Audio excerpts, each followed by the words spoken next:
accessibility mic, and me and Amanda are here at the Children's Museum, the new one here in Portland.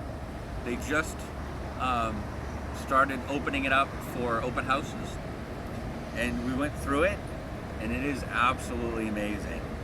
They have done so much to make this accessible. Back when it was in the planning stages, me and Chris, who was helping plan it, went through and made as many adaptations as we could to make it as inclusive as it most possibly can be. And they did an amazing job. Just every little bit, little tiny thing that they could do to make it accessible or to make it welcoming is there. So I encourage you, highly encourage you, when it's open, come check it out. Take a look, bring your kids. It's awesome. They did an amazing job. It really hits me here to know that a group of people who are here for the education and upbringing of our children take it so seriously.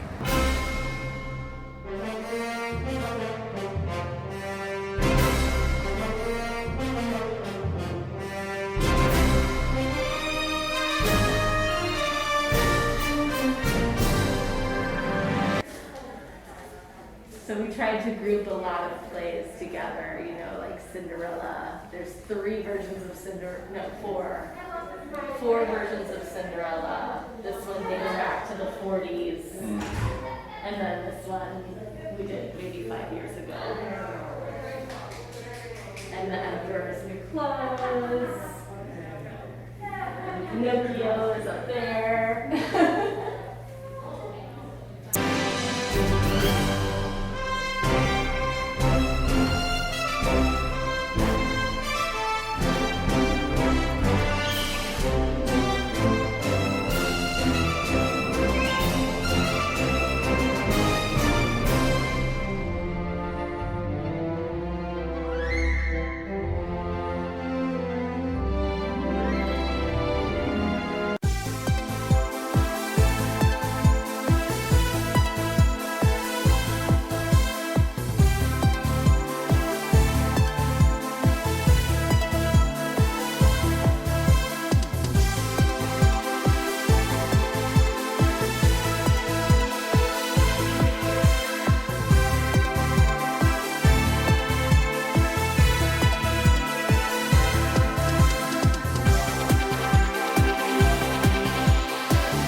We knew it was important that we wanted to talk about community and culture, and we know that culture is part of our community, and we often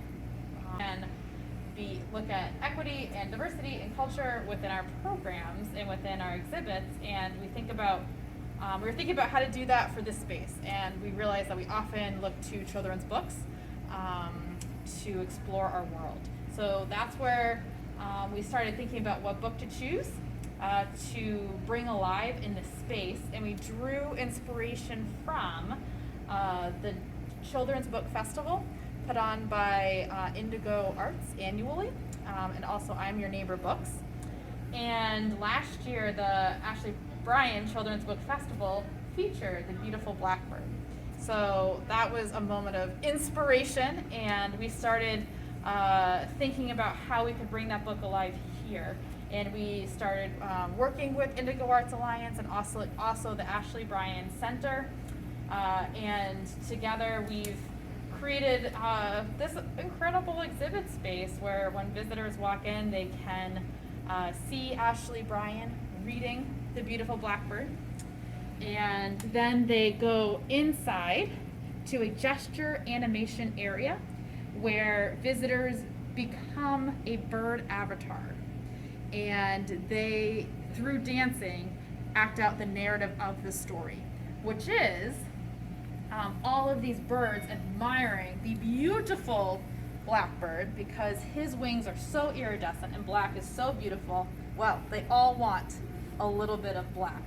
And Blackbird tells them, hold up, no matter what I do, no matter what you do, I will always be me and you will always be you. So it's definitely celebrating difference, and above all, it's really celebrating that black is beautiful. So in the end, Blackbird is generous. He gives all the birds a little bit of black, but all a little bit different, all unique to their own. And they have a wild party. So the animation ends with a wild party for the birds. And the music is done by a local artist. So there's music over the animation, and that's done by Samuel James, who's a local musician. And then when visitors come out of this space, there's a story kiosk over here. So that's a space where they're going to be able to listen to 4 featured artists. These are artists that are right through here. These are artists that are featured in our artist gallery, and are artists that are inspired by Ashley Bryan and in many ways walk in his footsteps.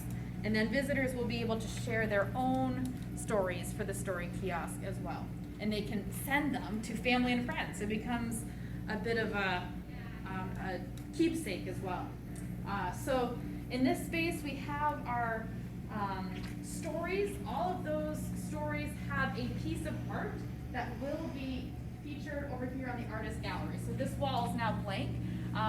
This gallery wall will very soon have 16 prints of children's book illustrations that is curated by Marcia Minter, who's co-director or director of the Indigo Arts, founder and director of Indigo Arts Alliance.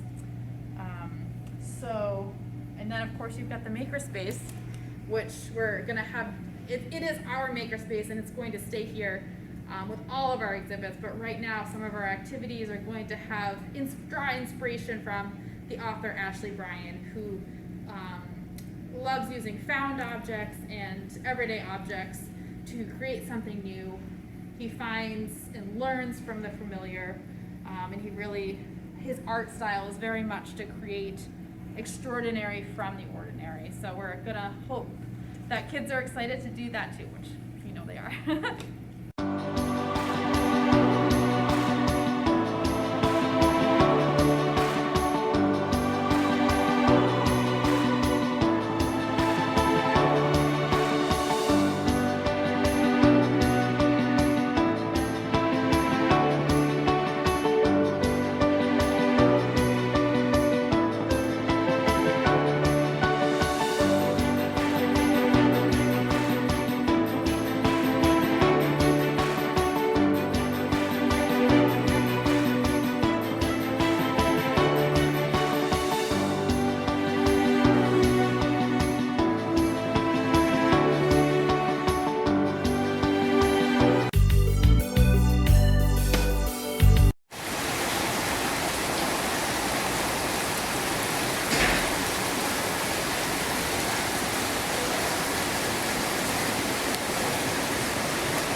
Accessibility Mike at the Portland Children's Museum, and it is amazing. Come check it out. Have a great day.